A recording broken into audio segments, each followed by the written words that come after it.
without further ado, welcome to the Digestif. We are here, Tuesday, middle of July-ish. I don't like to give the date because I never know when this is going to finally be released. You know, we have a lot of fun archives that we may or may not use. As always, I'm Sam Mushman, comedian, sommelier. Robbie Sco to my left. And when I feel like it, I'm the producer. I was about to call it, yeah. I think that's a great when bio. It feels like it. Isn't that a great bio? Great bio. Because, again, I think you work the best under a no-strings-attached relationship. That's the way to get the most out of you. To my right, Lucas Perez, also known as that saxophone guy. How you doing? Good, man. Good. I feel amazing. Yeah. Why is that? I haven't worked or been controlled by anybody in 3 weeks. 4 weeks. 3 weeks. That's fantastic. Something like that.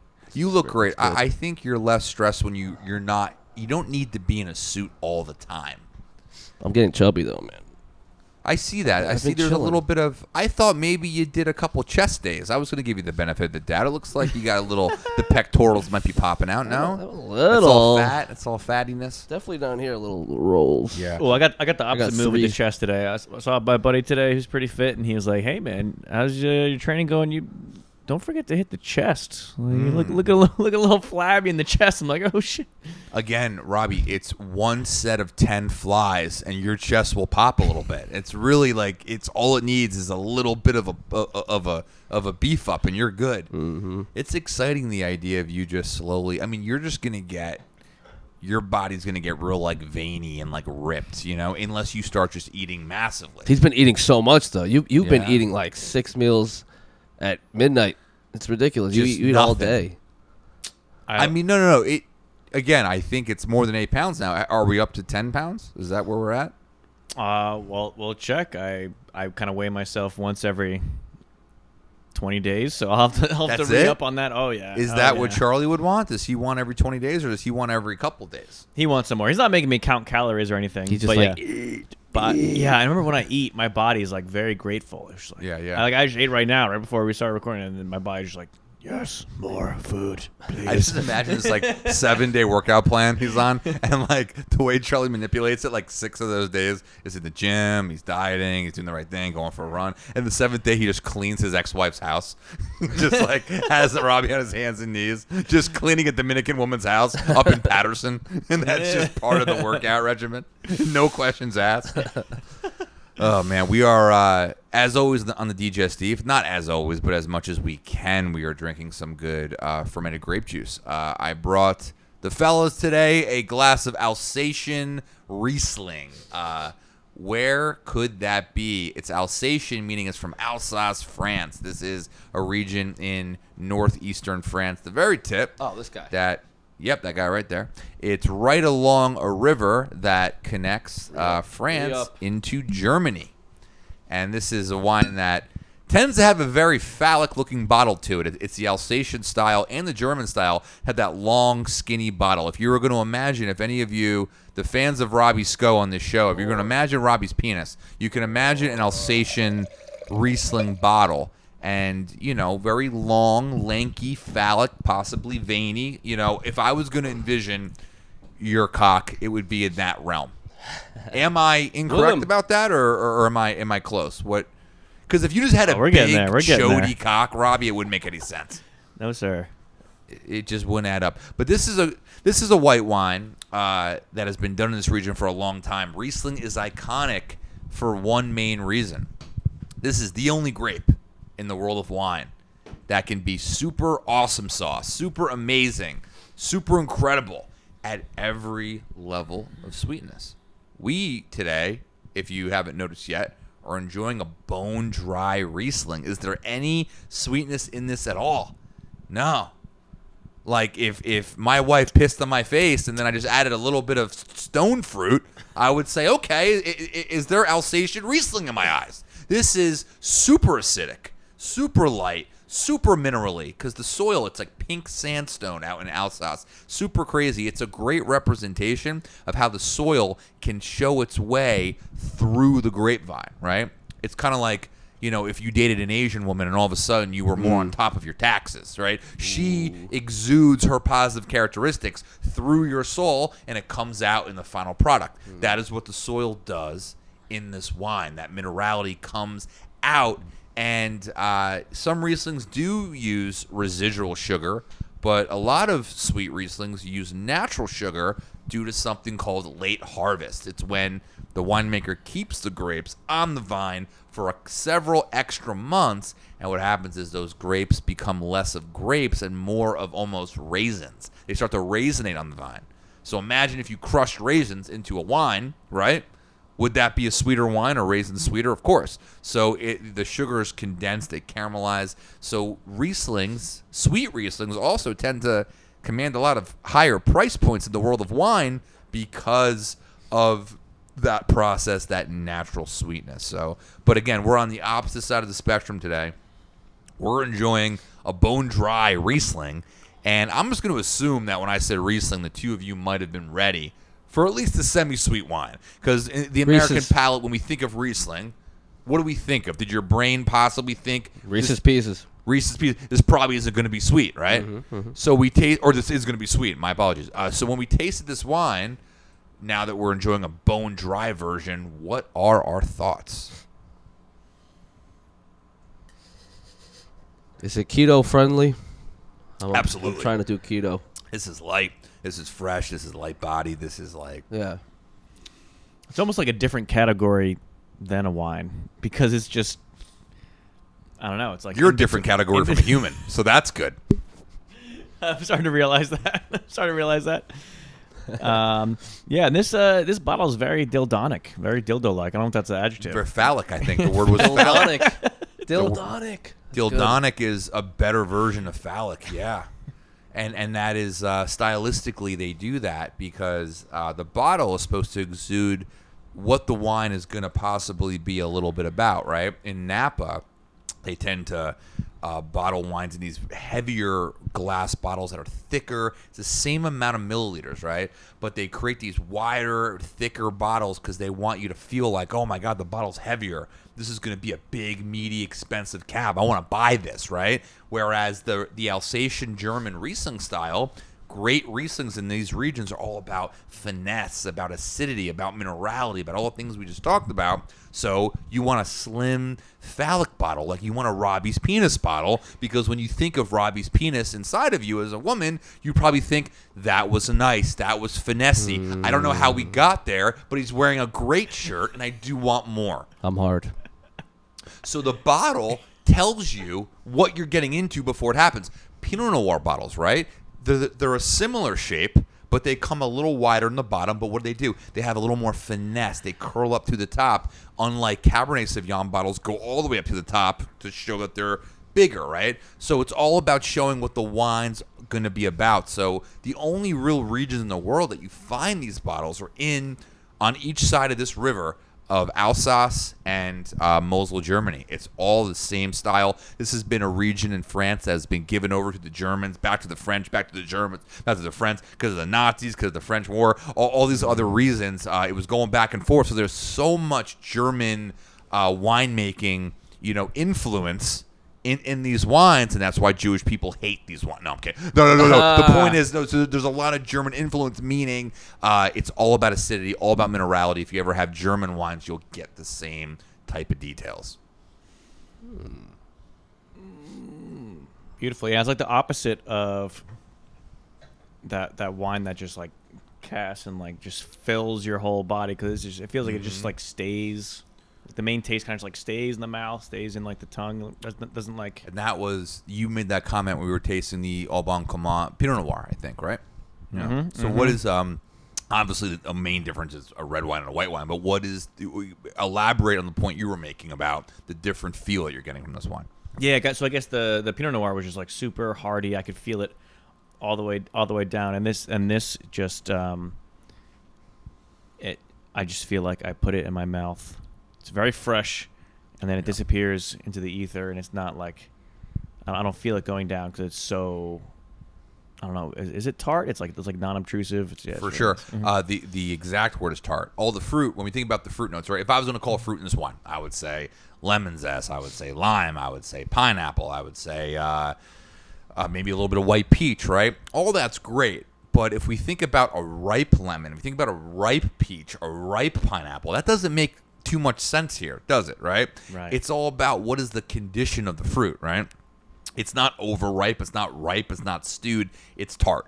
Underripe to tart, because if you ever bit into a piece of fruit that was underripe, what do? You get a lot more acidity, you get a lot more bitterness, and we get that in this wine because it's a cooler climate. There's not as much heat, not as much sunlight to allow the sugar in the grapes to mature enough to make a wine that would show ripe fruit notes. In a cooler climate, it tends to show underripe fruit notes. So it's all about not only what is the fruit, but what is the condition. It's like, you could be in a relationship on paper, but what is the condition of the relationship, right? We're going to talk about the condition of Robbie's sex life today, because you're at a point where you're wearing things that don't even make any sense anymore, and you're talking about the wine like you just came, and you're not saying anything incorrect. You actually, if you want my honest opinion, from the short time we've been doing the show, you're a bit, for knowing nothing about wine, you're a bit of an instinctual taster. You say things that are very accurate,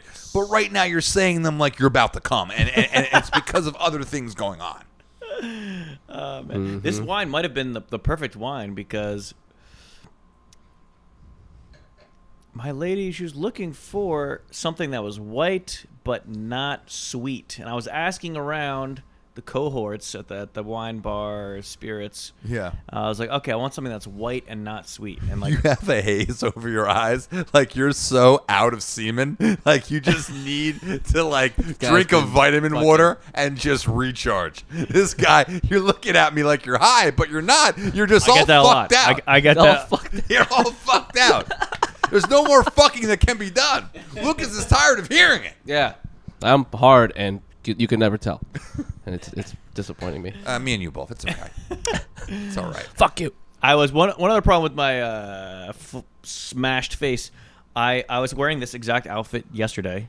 Played a fun beach gig, and that was fun.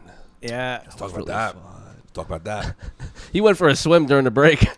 Nice. Yeah, and that's at part of it. Donovan's? No, it's like this beach club. It's like a bunch of people have to pay thousands of dollars just for the summer to have a room there. Little private beach It's action. like a hotel resort thing.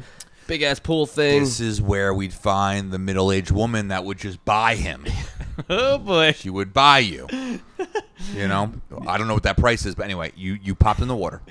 Yeah. So I started off the gig, and my keyboard stand just broke, so I couldn't use my keyboards. Luckily, I had the keytar, which is sitting right behind you now. So actually, it was my first gig ever. I used the keytar the whole time, and it was like 5 hours. And I just need a little bit of a confidence boost, so I was chugging those G&Ts, maybe a little mango habanero margaritas to keep my energy up, so I could be like, I'm alive. This is great. I'm not nervous. A little bit. Here we go. Here we go. All right, Robbie, what are you gonna do? This is called the Flying Super Kid. It's a blonde-haired watermelon. It's classic. There he goes. Oh, so this was a pool. This wasn't the ocean. Oh, the ocean was right there. It's right there. So right now there's women in those lounge chairs, and they're all holding up numbers or taking bets on who's gonna purchase him. Yeah, because this is during the break. The first set, he literally killed it on keytar. He did the whole gig on keytar. It's just like running around all day. Do you ever go to the mall and you see the puppies in the cages, and some of them are pacing, some of them look sad, and everybody looks, and the kids try to convince their mom to buy the puppies, right? But the problem is that the mother is in such a cripplingly depressed point in her marriage because she has a 5-year-old and a 7-year-old, and if she buys the puppy, she knows the marriage is over. It's one more thing to just push it over the edge. So what do? Most of them don't buy the puppy, but you would like to buy the puppy. Now, those kids grow up, they get trust funds, they get jobs with big conglomerates that they're with for 20, 30 years, and then what do? They join beach clubs, right? But they still always wanted the puppy that they never got. They just want it so bad, and it was never given to them because of things their parents didn't do. Their parents thought they could have kids, it'd be great, but the parents should have known that the kid would want a little Doberman. when he or she was, or when she was 6 or 7. So now they're sitting there, that same energy's there, and they meet other kids that were wrong in the same way, and they're drinking Mai Tais, and they're talking about it, and then all of a sudden, they see a little fragile, skinny, pasty puppy who's been entertaining them already from a keytar, jump into the water and swim about, and that is now their middle life crisis version of their puppy, and they're all taking bets, but the only difference now is they got the wallets and they can make a purchase. Oh, they can if they need to. But you were giving, I think, a lot of people at that beach club some nostalgia. Yeah, exactly. I was giving myself nostalgia too because I used to dive a lot. I was like almost got into competitive diving, so I was like one-upping the kids there. I was doing like 1.5s, like double front flips. I have a video of you doing 2. You did like a double shit off like the smallest height. Yeah. I was like, what the that makes so much sense because isn't the whole art form of diving to make a minimal splash, to go straight in and have no splash when you go do a dive? Olympic style, yeah. But for like impressing your friends, I do a number of moves that like I have optimized a large splash. Oh god. Yeah, he really. Because I can see you just sneaking into the water and not making anything, like just a ripple. Yeah, I could do that, but I had a few like After Effect impact. Like I knew like the way I twist my body and go into it. It's like I could just feel like the low end from like I'm like that was a big splash. You know what's the low end? You can feel the low end. The low end. Oh yeah. The low end hits you hard. What I think is apparent in this episode is I just want to, before we move on from the wine, if you know. It's like with Charlie, we talked about the game Guess the Animal. What animal would you be? Well, everybody can also be a wine. I think Robbie is an Alsatian Riesling. I can't think of a better wine for Robbie. First of all, the bottle looks like him, right? Second of all, the flavor profile is how Robbie lives his life. Light with finesse, with a little bit of texture, and if you really let it sit in your palate, there's levels of complexity that are unique and different that hit you later on through the bottle, and next thing you know, you normally, let's say a woman, her type might be some douchebag at DJ's with a shoulder tattoo of some cross that, you know, where he's not actually religious affiliated at all, and now, you know, she is having a romantic night with Robbie talking about engineering and what the future of NASA's space system might look like, and you know how to also play 5 keyboards. Robbie is the Alsatian Riesling. This is your wine. You need to drink more of this wine and understand it, because I think you'll understand more about yourself. Am I wrong on that? I think it's great. I think I'm starting to understand myself a little better with each damn sip. Yes, sir. You also, so I wanted to address this with you because we recently had my wife on the show, and she'll come back, and I think we'll get into more fun topics. I think we needed to have an origin episode of like how we met, all that, but in addition to that, you had a couple gin and tonics, and you were feeling very good. It's feeling all right. He fell. Did about a drink and a half, and you were. It was as if your bachelor party just finished up for the weekend. Now, does this normally happen to you after a couple G&Ts, or was it just a night where you're still feeling it from the vax, or like was something else going on? I think it depends on the pour. Yeah. I think it depends on the pour of said G&Ts, right? 2 G&Ts can be very different depending on that pour. The first set of the gig yesterday was like Robbie was on keytar, but he was very low key. Second set, after the break, we had like maybe 1 or 2 rounds each, and then Robbie goes up to the mic at one point, and he just goes, "Yeah, tell him." Oh yeah, because the guitar players were like running out soloing, and I was just like, they were going to Jimmy and Nick. And I was getting tell him. Yeah, a little more. I was hopping on the mic. I was doing harmonies. I was like running up. I was getting a little more. I think more you would pick in my up skin. singing pretty quickly. You have a good voice. You need to learn. I mean, yeah, I just gotta work on it. Yeah, it's there, but it's also like a little bit lighter. Like my voice is so like crusty and fucking like it works for like voiceover and stand up, but like doesn't work for anything as far as like harmonious, you know. But your voice is kind of like right in the pocket. It could do both. It's a good radio voice, but I could see you playing some notes. Yeah, it could be fun. It could be fun playing some notes. And one thing we also experimented with the gig yesterday was a lot of fun. We just did the wireless units of that keytar I was running around with, and so it was him on the sax and 2 guitar players. But so it was 4 of us running around like 100 feet away from. We went to the beach. Right through, right up to the water, fucking just all over the place. But the every funny- bar, every room. But the funny Was this part, the first time you were at this establishment? yeah, it was our first Yeah. time there. Okay. Yeah, it was so fun. Yeah. They're having you back? Questionable. It just seems like you did a lot of things that We're a you mess, might have man. done in the TD Bank interview. You know, it's just kind of a lot of things where you might have thought it went better than it did. I was just following Nick's lead, man. All right, Nick usually starts the whole night off. Like, we don't ever know when to go out and do the whole showman thing, and then he just goes first song in, and we're like, okay, we're Yeah. all going now. Our listeners gather are the ready. troops. Yeah. Let's get out there. And it's funny, I found out after the fact that the drummer and the bassist, they were still like at the stage while everyone was running around. That only like one guitar player was gumming through. So like we were like out there playing, like only one out of the four of us were being heard, but we were still running around like. Oh yeah, I was like the only one when we were on the beach. Like, you could only hear my sax pretty much because the freaking speakers were a mile away. That was great. But you know, Nick, he can't help it. Like from the first song to the last song, he's just running out there all the time. He's just Well, and if you don't respond to Nick's energy, you will see a face on Nick as if nobody came to his birthday party. Like there were times at Vintage where he was great, and he was so sad that everybody just wanted to enjoy their food. It's like, dude, it's a fucking restaurant. People are ordering expensive, like, you know, yeah. Everyone thought you were great. Oh yeah, he brings this amazing like high energy out of you, like the best. Yeah. Like, come on, bring it up. So like, I had actually not yesterday, but like the week before, I had played a gig down the shore with Nick. It was at Donovan's, and then afterwards, I got invited to like one of my friends' like yoga song circles on the beach, and I was like, oh, and then they just, yeah, you know.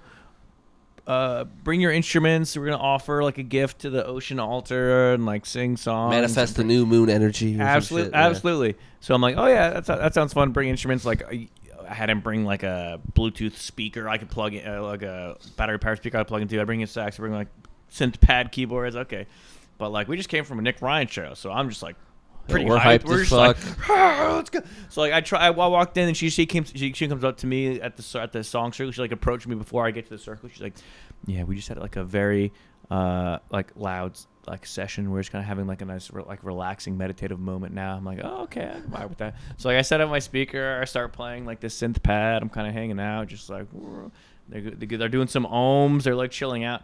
But like after a little bit, I still have this like inner Nick in my heart. Sure. And I just like switch to a synth bass patch. I start going, boom, and I like yell at one of them, like, grab the drums, grab the tambourine, Lucas, go. And I start going like way too He hard. whispers in my ear while he's going. He's like, just fucking go in, dude. Just fucking go ham. Go ham right now. Right now. That is the musician 2021 version of like picking up a girl at a bar. Like, dude, they're right there. They made eye contact. Go in now. That is like how Robbie goes and picks up women. It's just through his keyboard. He just tells you. He knows the energy. And like, yeah, Nick's great. His entire essence just screams like a man who has like conflicting ideologies. You know, it's just fun. It's fun. Nothing's actually real. It's all it's for show, and it's for, you know, it's for self-identification, self-growth. You know, I'm watching him figure himself out. It's a wonderful thing. We had hecklers this weekend. I heard on Friday night you had some hecklers. There was some people there that said something mean to Nick. What did they say? Really? They said something really mean out loud. I didn't know that. They said, Oh, they're begging. Yeah, they kept like going up to him begging for like a certain artist, and then like in the middle of the song, he's like, "No, I want this," and then like afterwards, he's like, "Yeah, what do you guys want to hear?" He's like, "How?" Then they're like, "How about something alive?" Whoa. That's not hecklers, you can't say man. that to Nick. You can't say, he's always going, you know, is anybody alive out there? Yeah. No. No, It's so funny the difference between music and comedy hecklers, man. dude, The I comedy mentioned hecklers the are same like, thing. are just like, hey, your mother doesn't love you. You know that, right? And it's like that's entry level. That's entry level. I mean, it's oh my god, man. I mean, when someone's bombing, like really bombing, in a show where nobody is expected to bomb. What's the worst heckle you ever heard? Ever?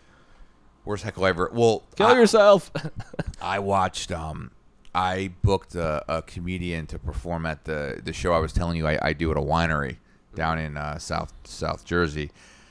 I booked a comedian that, you know, he had a good podcast at the time, good following and stuff, and he was like featuring for a couple other good acts we had. I'm not going to name any names here, but he does a whole bit about how heroin could be okay as you get into your 30s. And there was a woman sitting in the front row who never left Cape May County in her life, whose son died of heroin. And she just said, she said, my son died of heroin, and he didn't know how to respond. He said, well, then move on. That's what he's. And everyone starts going, boo. There's just booing him, right? And he just sat in the booze for a little bit, and instead of addressing the booze and trying to like segue, he just went right into the next joke that had nothing to do with the previous joke. So he just sat there, people were booing, and he looks down and goes, so do you guys like Google? And that was where, and then people started yelling, get off, get off, get off, get off. Oh, fuck. And it was one of the few where, I mean, we've all bombed, first and foremost, but it was like the bomb was almost so bad that it was good. You know, it's like it almost took talent to bomb at the level that he bombed to get 230 people, because we fit a lot at this show. It was it's a whole banquet room. About 230 people who were just ready to laugh, ready to have a good time. And I was hosting that show. I host these. I was there every month, and like, you know, I can always tell in the first 10, 15 minutes the crowds are usually good, but they're either like very good or like, all right, it's gonna be fine, you know. And this was one of those shows where I'm like, guys, this should be like cruising down Main Street. This is gonna be a fun show. Everyone just ready. They just want to have fun, and this man just made 230 happy people just so angry in 5 minutes. Just beyond angry. And it was one of the times where I had to come back when I was bringing up the next guy. I didn't have any joke to say or anything like that. I almost felt the need to just calm them down. I went on stage and I just grabbed the mic and I was like, okay, all right, it's going to be fine. It's going to be okay. A lot more show. Everybody relax. And I remember when I said, everybody just relax. There was a guy sitting front row with his legs crossed like this, looking at me going, man, what the fuck was that? And that was how you knew the bomb was just on such another level. Like, people, like, usually when a comedian bombs, it's like, they didn't have it tonight. Like, oh, man. Like a lot of people actually feel bad, obviously, watching a comedian bomb. They might say things like, oh, you know, it seems like it's probably hard to do that, or, oh, they didn't have it, or, oh, they're just not that funny, which is the third one is usually always the reason, right? But this one was just like, I've never seen a bomb create anger and frustration, you know? It's, but it was interesting. I mean, he played it well. The rest of the night, he just sat outside of the venue, smoked a couple menthols outside, and just started talking to all the guests as they were going on bathroom breaks. And they were just coming up to go, oh, it's you. What the fuck were you thinking? And he just owned it the rest of the evening. Shit. Yeah, that's what's so different about like comedy bombs versus like musical bombs, or even hecklers, like music hecklers versus like I feel like with comedy hecklers, they can just totally like change the course of your whole act, which is ridiculous. Like with music hecklers, they could just like sneak in between your songs, but you know the note, say a little the this, say a little that. That's why I had no idea there was a heckle even happening. Exactly, because it was just only a little bit here and there. But like if there's like a comedy heckler, if they try to sneak in every little pause you're trying to get before a punchline, then like you have to almost have to. Wait. But how about this? Like, what about this? Like, if someone heckles on a gig when you're soloing hard as fuck, how would you feel about that, though? You're improvising, you're making it up, and he goes, you suck, I hate the way you sound right now, kill yourself. You play a wind instrument. You play an instrument that requires your mouth on something at all times. You can't, mid-solo, talk back. That's part of it, too. So you have a disadvantage. Robbie could talk back, but also, think about it, I mean, the comedy heckler, you got to treat it like an exterminator. You got to exterminate the heckler early. You have to actually... You can't ignore them. You have to address it. You have to make the room gang up against them. And you have to make them feel like they are the smallest person in the room. And then you have to use them in callbacks in the rest of your set. It's almost like if you step on, you step on their neck and you freaking hold it there. That is way too real of an analogy after the year we had as I'm thinking about it. Shit. Holy shit. But you have to put them in a chokehold and you have to just hold it, because throughout the set, you call back to the heckler and go, yeah, now is when I realized, my ex didn't really love me as much as I thought they did. Kind of like this guy, you bring them right back in, because if you give them too much time, of free time, then they will slowly regain their confidence. It's kind of like in that Mortal Kombat video game where it's like finish him, and if you just let your character sit there in fight time's mode, out. his little energy bar will go back up. And the character will gain his energy again. I want to fight back, right? If the guy's the heckler and it says finish him, you have to give him the uppercut and finish him. And they will either walk or they'll sit in silence, which is obviously the goal. But if you walk a heckler, it's fun. You can kind of, you try to get the whole crowd to cheer for him when he leaves. And, that's, I think, the best and only way to handle it. And it sounds aggressive, but I think that when you slowly bicker with the heckler throughout the set, you're letting them ruin the show. Yeah, and that concept of like the callback is like what I was saying, where it kind of like takes a little bit of a hold of the whole set, a little bit. You have to be thinking about it as opposed to just like taking a request, not taking a request, and moving on. Well, and also when they come back into the frame, right? It's almost like the sequel of what it was, right? If you put out the fire the first time, the sequel is never going to be as good. But if you let the main thing keep going, he's going to heckle the shit out of the room and turn the room, right? It's like in movies, right? If it's a true sequel, it's never going to live up to the main thing. So once you put the first one out, you're fine. It's like, what's it called? Have you guys seen the new Space Jam yet? No. Is there a new one? I want to see it. Who's in it? It's LeBron James? Yes. So LeBron. Seriously? I was totally guessing. I'd never heard of this. How do you not know this is happening? No. It's the biggest movie of the weekend. Wait, so who else? So it's Space Jam 2 with LeBron James. And it's a sequel of the brilliant 1996 version of, with MJ and stuff. And I'm a big LeBron guy. I think he's, I was the same birthday as him. Fun fact. There you go. Same exact birthday. Creative energy on that day. Yeah. I mean, I'm not an athlete at all. He's not a musician, but he's super tall. It's very true. I can't dunk. And my dick is small. All right. Go ahead. Go ahead. Okay. You know what? You're here. You're helping produce the show. That's what I feel like. I'm happy to have you. So you keep saying what you want to say. I'm glad you're here. I want you to know that. I really am.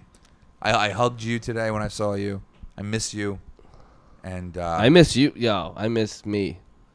Anyway, you don't miss you. Space Jam. I was sick 2. as fuck. It was bad. All right, anyway. Oh, you were sick as fuck. Yeah, I forgot about that. But yeah, it's never going to be as good as the sequel. It's like I want to see the new Space Jam, but you had an original version of this movie where you had Michael Jordan with a plot line, coming back to basketball, gets sucked down a golf hole. He loves the golf. Teams up with Bugs Bunny, beats the Monstars, played brilliantly by Patrick Goon, Charles Barkley, Muggsy. They're all in it doing, And now, like, the 2021 woke version of it is just exactly what a sequel should be. It's probably going to be shit. It's like I heard that the villain is an AI computer. So, like, there's a guy playing LeBron James' son, not his real son. It's an actor. It's another, like, little black kid with a high fade. They just they should have had his son play it. But anyway, that's beside the point. So he doesn't want to play basketball. LeBron's like, oh, you got to work to be better at basketball. He just wants to program video games. Mm-hmm. So he ends up programming some AI technology that sucks them both into another dimension where all the Looney Tunes are three-dimensional now. And there's a game where if LeBron wins, it's just like the first movie. If LeBron wins, he gets his son back. If he loses, they got to stay in the AI movie forever. But it's just too much. I'm watching the previews. I'm reading the articles about it, and like apparently there's a innuendo about being true to yourself every 5 goddamn seconds.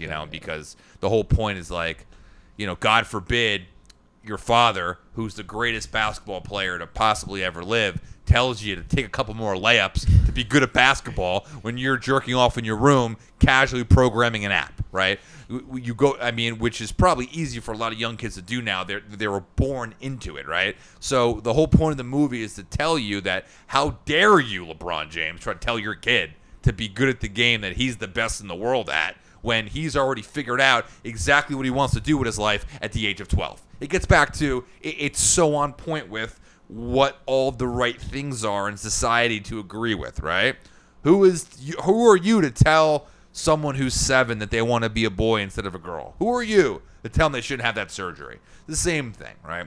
I'm not saying, I'm not giving my opinion here that I like grossly disagree that you shouldn't be open to listening to a 7-year-old's thoughts and opinions if they don't feel that who they are. But at the last second, maybe the parent should say, I hear you, I love you, I support you, but we're going to hold off on the surgery for another like 3-4 years. We're going to wait till you're like 11. And then if you still have these gooey, confusing, gushing feelings inside, and you really feel like you hate who you are, then we will look into this. Because, hey, guess what? Mama works in an accounting office. This is going to cost me an arm and a leg to turn you into another person. It's going to cost me an arm and a leg. Surgery ain't cheap, right? So it's the same concept here. It's like apparently I don't want to judge. I'm literally going off of like the New York Times and the Post and every other accredited newspaper that's reviewed the show. Alex Jones. Rotten Tomatoes gave it like a fucking 28 or something. But it doesn't look good. It looks like it's a sequel where it's like you take everything that made Space Jam great and you make it woke. That's what it sounds like. And then you take away the fact that MJ just won the golf on his day off. Take that out. Introduce AI, which is weird because AI is weird. AI is frightening. AI, if you ever listen to an Elon Musk interview, like AI could very well destroy the world. So it's like, I don't know, man. I'm gonna watch the movie before I really have an opinion, but I won't be surprised if I agree with the stuff I'm reading. It's just. Listen to that inner child. The inner child knows all. The inner child knows everything. I understand. It was so funny. There was someone with the company I work for. I thought this was so perfect, right? The company I work for is technically a property management company. So, the main people that work are property managers, and they always they always annoy me and my team about, hey, we're going to do a broker event. We're going to have brokers come into your bar. And it's like a networking thing because these brokers help sell the apartments and shit. So it's like, okay, makes sense. Great. And they just book the event with all this confidence and like, bullshit. And the event happens and the same broker comes to every event. There's one broker. And she's just embarrassed at this point. It's like the 4th broker event. She came into my bar. She's like, hey, is this the broker event today? And I'm like, yeah, you guys are right over here at this table. She goes, is there anybody here? Like, I've been to 3 of these, and I'm taking a client, and is there anyone else coming? I go, that's not on me. I wouldn't book an event for one person, if you're asking me, but I don't know what's going to happen, right? So she sits down, and then, like, the concierge from the building come, and they just talk to this one broker for an hour, right? So on top of that, I'm, like, eavesdropping on the conversation here and there as I'm making sure they have what they need, and, like, at one point, the woman who, like, booked the event for one person, you could tell, she's already on this broker shit list because she's like, you told me to come to this fucking event. There's nobody here. There's no one, right? And I'm all dressed up to the nines, right? So, and this woman's sitting there and she's like talking about her daughter. She's like, yeah, well, I really listen to everything my 6-year-old tells me because that child innocence really allows you to see things clearly. Like there's nothing more clear than a child's perception of something, right? And, like, the woman that she worked for, her supervisor, was also there. And she's so beautifully chimed in and goes, what the fuck are you talking about? The kid knows nothing. What do you mean they know more than you? They're 6. And the broker laughed, and she shared a laugh. And I was opening a bottle of wine. I said, I agree with you, love. And we all laughed at this dumb bitch's expense. And it was beautiful. If you listen to everything a 6-year-old says, are we going to let the world be run by a 6-year-old? Is that what we're going to do? We're just like, let's clear house. Let's have the White House be children. Or robots. Even easier. Where are we going with this? One thing that might be interesting is like, slightly before the whole robot takeover, there's going to be some like interesting, mildly useful technology. Like even I was just thinking about it, even when we were like parading around with like the guitars and the saxophones, I'd be like, man, why can't these people like taking videos of us on the beach just like scan our eyeballs with like facial recognition and just like tag us with that really easily? Ooh, that's cool. And then you just kind of have us right there. But like there's all those kinds of like ramifications. That one's fine. I think that one's cool, but obviously it's not cool because it's never going to end there. But the ones that are scarier are the robot dogs that like you see on Instagram walking around, and the guy that made it always fucking kicks it. He'll just kick it, and the thing like balances itself. And he'll just fucking kick it again. The thing gets pissed, and the thing's like, "What the fuck? Why are you kicking me? The fuck? You just built me. Stop kicking! Like you kicked me again. The fuck? Why am I getting kicked?" The thing understands that it's being wrongfully kicked. Do you understand how horrifying that is? Mm-hmm. The dog's running around. The dog doesn't have a head. The guy did not give it a head. It's a little body, and there's a little square microchip where the neck would be, and it's just walking around, and the arms are all balanced. They all have little different like suspension built in where it controls its own body weight. Like that is the foundation of a like robotic husky army of dogs that will destroy mankind. That's the beginning of that. Because if it can survive a little fucking kick to the side, imagine the fourth, fifth, sixth version of that. You start to carbon copy that. Like, why are we making these? What are we using them for? It's a robot dog. It's not like a butler, Right. which will also kill you in your sleep. But like, what's the point of the dog outside of something that would just want to kill a human? Because there's dogs that want to kill humans. Oh yeah. I mean, obviously, no. That's I'm a big dog lover. They're gonna kill humans if they're poorly taken care of and they're trained to do that. Of course. My point is, if you train an animal to be evil, it's all it knows, and you treat it like shit, it will think that that's what it has to do. It's called animal cruelty. If you treat a robot that has AI technology poorly and make it think that it has to be evil to humans that are not robots, it will probably also, if I know anything about AI, act accordingly. So why are we taking Instagram videos in China kicking robotic dogs and letting them like recover very quickly? Robots have rights too. They just fucking like, they get right back up. And they're like, yeah, fucking do it again. It's absurd. Am I the only one that's seen these videos? I want one. Yeah. Well, this is where, if you were, see, the thing is, Lucas, you're a talented person. You have a nice voice, and that's why you're here. But if you were actually producing the show, you would pull up the video I'm talking about. But we're past that. That ship sailed. That ship sailed back in June. It's all the way down there. That ship sailed. It's too far. But it's dude, that is coming. I mean, can we talk about like the AI? Like, I just thought it was. I mean, I'm gonna watch the movie with my best foot forward, Space Jam 2. I'm gonna but I mean, dude, you're making the villain AI, and the message is don't work too hard at sports because they're fascist and not cool anymore, and and then you have like essentially what it sounds like is the greatest basketball player in the world is just a cuck for 2 hours as he tries to save his Hollywood hired family in an AI world, and and then he has the same long dunk that MJ tried to do where his arm stretches out. Instead, LeBron falls into a artificial wall. It's like take all the classic elements of Space Jam in '96 and incorporate AI.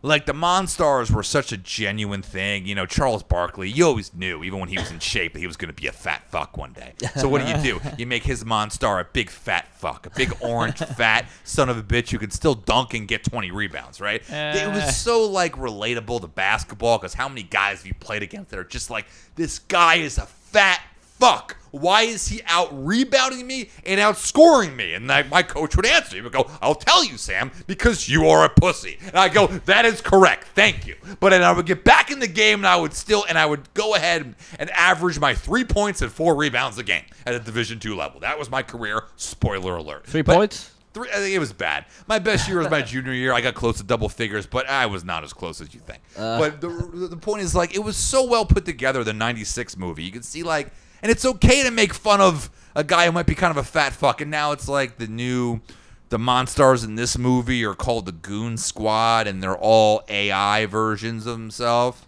So, they turned, Anthony Davis into, a unibrow hawk. He's, got the guy, he's the basketball player with the big brow. His whole brand's Fear the Brow. Fear the Brow. And they just got like Damian Lillard's like a little robot that just doesn't like it's fucking creepy. It looks kind of creepy. And then they turned Diana Taurasi into a pterodactyl, which I don't know how that's not offensive. How is that not offensive in the woke Space Jam? That's more offensive than any of like the Monstars from the '96 movie. Diana Taurasi looks like she's first and foremost. Diana Taurasi is attractive, and I mean, obviously, part of being hot is also being arguably one of the greatest female basketball players of all time. But Diana Taurasi, yes, she has a big falcon nose, but she's attractive. I mean, but yeah, she kind of has that pterodactyl-looking nose, right? She's like, they have this character of her. She has like 6 arms, and she's like flying. And like, I guess the move is like, well, now one of the Monstars are a WNBA basketball player, not just an NBA basketball player. But they like made her into like a winter warlock. Like it's not a good look for her. But I mean, who am I? Maybe I'm wrong. Maybe I get offended at the wrong things. Maybe that's what it is. I think in today's culture, being offended is the baseline. We're all offended all the time. It's your right. But it's your right to be offended. But you got to be offended about the right things. Yeah, I'm really? picking the wrong things to be offended about. I got to figure. I don't know. Do you get offended about the wrong, or do you think the things that offend you are streamlined with society? I mean, I don't know if I'm on the same page. Oh yeah, I have a quote for this actually, and you guys can keep going, but I'll find it. It's Good. As sure as night follows day, most of the things I worry about never happen anyway. The quote episode was the Charlie episode. I'm sorry. You're right. Better when it comes from him. I was nowhere to be seen. No one thinks it's funny if you read a quote. Everyone's like, that's a smart person who plays a saxophone and has another thing. Like, it's funny when like a guy that just knows weightlifting says like Blue's Clues quotes. It's different, All right. I love you so much. I really do. I'm so happy that you're happy. I'm so happy that you're happy to be doing the music thing full time again. I think it's good for you. So good. And now you can be a full time artist, which means you can be a full time offended person. You could be offended at everything. It's my right. Are you offended at how much more sex he's been having than either of us in the house? Livid. Fucking pissed. Fuck you. So let's. I think we need to end the show with diving more into that because the things have been going on, and no problem. Let me start. I don't gotta This hear guy is anything tall. All right. Every time we're at a place, he stole my style. He asked me for tips, and I gave him tips, and I showed him Paisley and Gray. Then that was my only thing I had going for me. And then he bought out all the Paisley and Gray outfits. And now he looks better in them than I do. And now he gets all the women. Fuck the saxophone. And now you're fucking all the time. And I'm over here jerking off. So fuck you. I love you, though. Double Paisley Gray. I've seen a lot of that actually. No. You're always in the Paisley. He's always in the Paisley. He's in the Paisley right now. Both of those. So I know it because I own them Paisley. both. So you are enjoying the fruits of Yugoslavia frequently? Oh boy. We're out of time, but one thing I think We do have enough time. I'm the one that We'll says we make don't time. have enough time. We'll make time. That's my role to the show. I'm the one that calls the time. You guys always want to run long. I always shut it down. So don't pull that shit on me. I am ready to cut the show when I feel we've said enough. We have not said enough. We've gotten to We can't get this far. the climax of the show. And you need to speak on it. You Stick it in my ass. You need to say something. so one thing that happened that I kind of initiated happening is that I might have mentioned a little bit, but I started getting gigs that were like kind of in the same neighborhood, like day after the other. I was just like, fuck it, I'm just gonna get a hotel over there, and then just gonna kind of combine situations. So like as we mentioned, Nice little crusty comfort inn. Quality Suites. oh my god. Okay, a little was my sidebar jam. from the lady. So we went to Quality Suites. Tit and fall. Oh my god, yeah. And fuck. on the way out, bro, I got this dude just like totally checked out, just chilling at the front desk, and like, yeah, we're about to go in. We give him our cards. She's like, yeah, you guys are all set. You just can't go out the front entrance, the roof is collapsing. Just go the other way around. And we're just like, what? We look at the window. There's like cement coming down and like red and yellow tape all around. We're just like, oh my god. And they lied on the website. I'm so fucking pissed. Okay, the website showed Wi-Fi, complimentary breakfast, a swimming pool, a gym. We get there and there's a paper right there, one paper in the lobby that just says none of that's available because of COVID. And every fucking other hotel is doing it. I was pissed, man. That was a terrible time. Quality suites, don't do it. So quality suites, you had a quality time in the suite. Oh yeah, good time. And then it was just like I'll have like a little centralized location. Like I have a gig there, and then like after the gig, and she's like working out in Brooklyn, so she would sometimes be coming and like meeting me at like midnight after my gig. Like wouldn't even come to my gig. Would just come like meet up with me at the hotel for the sure. after party. For sure, that's the way to do it. And she's seen you play before. She doesn't need to see that. Exactly. She's good. Exactly. She just needs to see where your head's at post show. Yeah. Exactly. A few versions of that. Yeah. Okay. And, so that's happening. And we'll edit all this out. No, we won't. And we'll edit all this out. But speaking of, I love how you know this man is truly in a successable, loving relationship with how nervous he is right now. He is not excited to really talk about this when the other day, I mean, he'll just throw little insults out when he's not nervous. I'll be like, you stupid skank, what are you going to do? And now he is all like, yeah, well, she doesn't come to the show, but she makes sure to link up with me at a proper time at the hotel. Like, it's consensual. We have condoms. Yeah.